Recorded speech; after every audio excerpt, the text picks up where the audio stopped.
Once upon a time, there was a king so noble, so virtuous, so heroic, that he may never have existed at all. His name echoes through the centuries: Arthur, King of the Britons, ruler of Camelot, bearer of the sword Excalibur, leader of the Knights of the Round Table. From medieval manuscripts to modern cinema, his legend has outlived empires, wars, and even the digital age. But who was Arthur, really? Was he a man of flesh and blood? A mythical hero? A political invention? Or perhaps, all of these at once? Today, we delve into the foundations of Britain's greatest legend, where truth and tale intertwine so seamlessly that they become inseparable.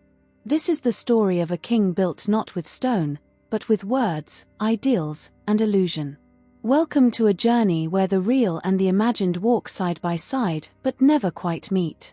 The earliest known mention of an Arthurian figure comes from the 9th century, in a text called Historia Britonum, attributed to a Welsh monk named Nennius. In that version, Arthur wasn't a king, he was a battle commander, a dux bellorum, who led the Britons in a dozen battles against the invading Saxons. One of these, the Battle of Mount Badon, was a real event. But its connection to Arthur is murky at best. The text freely blends history and myth, a theme that would define Arthur's story forever after. If Arthur was real, why is he absent from Roman records, Saxon chronicles, and even earlier British texts? Why do we find no contemporaneous accounts of a King Arthur ruling post-Roman Britain? The silence is deafening. And yet, in the Middle Ages, the legend bloomed like a wild rose. Everything changed in 1136 with Geoffrey of Monmouth. His History of the Kings of Britain catapulted Arthur from warrior to emperor. Geoffrey gave Arthur a lineage, the son of Uther Pendragon, husband of Queen Guinevere, guided by Merlin the wizard, wielding the enchanted sword Excalibur. This was no mere warrior. This was Britain's divine champion, defender of the faith, unifier of the Isles. And Geoffrey? He claimed to be translating from an ancient book, one that no one else had ever seen. Perhaps because it never existed. Geoffrey's account spread like wildfire across medieval Europe. Arthur became a symbol of chivalry, of piety, of justice. Kings invoked his name to legitimize their rule. The Round Table became a model for loyalty and brotherhood. The quest for the Holy Grail, a spiritual metaphor cloaked in knightly adventure. Even Henry VIII claimed Arthurian descent to justify his own divine right to rule and his break from Rome. In France, Chrétien de Troyes introduced new romantic elements. Lancelot, the noble knight and forbidden lover. Guinevere, the queen torn between love and duty. The Grail, now a sacred mystery. In Germany, Arthur became the subject of epic poetry. By now, he was everything: a warrior, a messiah, a political icon, a Christian metaphor. He was whoever each age needed him to be. And yet, the question remains, what if Arthur never existed? Some historians believe he was an amalgamation of several Celtic war leaders from the 5th and 6th centuries. Others point to Lucius Artorius Castus, a Roman officer stationed in Britain in the 2nd century. Still others believe Arthur was drawn from Welsh mythology or ancient pagan gods. In this view, Arthur isn't a man, he's an archetype. A collective dream.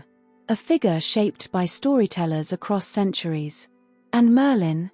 The wizard may have been inspired by Merlin, a Welsh bard who, legend says, went mad after battle and became a forest-dwelling prophet. His character blends ancient druidic lore with Christian mysticism, the old world and the new, fused into one mysterious figure. Guinevere, too, is symbolic. She embodies the eternal conflict between passion and duty. Her betrayal of Arthur with Lancelot is more than romantic tragedy, it's a metaphor for the fragility of ideals. Sometimes she's punished, sometimes forgiven, depending on what society needed her to represent at the time. And then there's Excalibur, the magical sword. Did such a weapon ever exist? Unlikely. But across cultures, rulers have been linked with divine artifacts. The sword in the stone wasn't just a test of strength, it was a test of fate. Whoever could draw it out was worthy not just of power, but of providence. And Camelot? That shining city of justice and glory? Archaeologists have never found a trace of it. Some believe it was based on Caerleon in Wales, or perhaps inspired by Roman ruins seen through romantic medieval eyes. More likely, it was an invention, not a memory of a place that was, but a dream of a place that should be. So what remains? When you strip away the magic, the knights, the quests, what's left? The power of narrative.